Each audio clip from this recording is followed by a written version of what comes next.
আসসালামু আলাইকুম দর্শক, আমি ডাক্তার মোহাম্মদ রাশিদ ইসলাম হাজির হয়েছি অত্যন্ত একটি গুরুত্বপূর্ণ ভিডিও নিয়ে। অনেকদিন পরে অনলাইনে আসলাম। রোগীর নাম আলাউদ্দিন, তার পিতার নাম হচ্ছে বদরুজ্জামান, তার বয়স হচ্ছে 43 বছর। তার সমস্যা হচ্ছে মুখে ঘা ও জিহ্বা বড়। মানুষের যে আমাদের জিহ্বাটা আমাদের যেরকম স্বাভাবিক জিহ্বা থাকে, কিন্তু রোগীর জিহ্বাটা বড় এবং গলা শক্ত হয়ে থাকে সবসময় এবং মুখ সবসময় শুকনো থাকে। আপনারা হয়তো আমাদের জিহ্বাটা সবসময় ভিজা থাকে, আমরা বুঝি না, কিন্তু যাদের মুখ শুকনো থাকে তারা খুব খুব কষ্টে থাকে এবং অ্যালার্জি আছে এবং রাত্রে জ্বর, পায়খানা খুব কষা এবং গ্যাস্ট্রিক আছে। রুগীকে আমি 3 মাসের সময় নিয়েছি, ইনশাল্লাহ যেন আল্লাহ তালা সুস্থ করে দিব সে প্রত্যাশা নিয়ে রুগীর সাথে কথা বলছে। রুগীকে 1 মাস ওষুধ দিয়েছি ও রুগী এখন আবার আমার সাথে দেখা করতেছে। সরাসরি একটু রুগীর কাছ থেকে শুনে আসবো, তারপর আপনাকে বলবো। আলাউদ্দিন ভাই, একটু সামনে আসেন।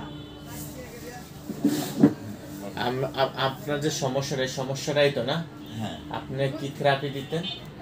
কেমোথেরাপি দিতাম। কেমোথেরাপি। দর্শক যারা বোঝেন না, তা আর যারা বোঝেন তারা তো সহজে বুঝবেন। কেমোথেরাপিটা এমন একটা জিনিস, কেমোথেরাপি দিলে 3 থেকে 6 মাস পর্যন্ত এইটার ঝাঁজ আপনার শরীরে থাকবে। আপনার মুখ টুক শুকনো হয়ে, জিহ্বা সাদা হয়ে, জিহ্বা মানে মুখটা একবার শুকনো থাকবে, খুব করুণ অবস্থা, খুবই ব্যথা থাকে এবং এই থেরাপিটা সবচেয়ে কষ্টের থেরাপি।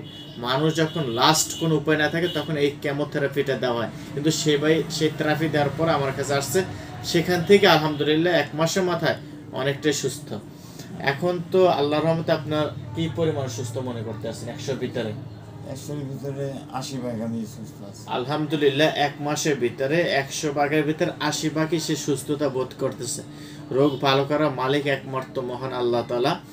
ইনশাল্লাহ আশা করি সে পুরোপুরি সুস্থ হয়ে যাবে, কিন্তু একটু সময় সাপেক্ষ। যেহেতু 1 মাস হয়েছে, আরও 1 থেকে 2 মাস মেডিসিনটা কন্টিনিউ করতে হবে।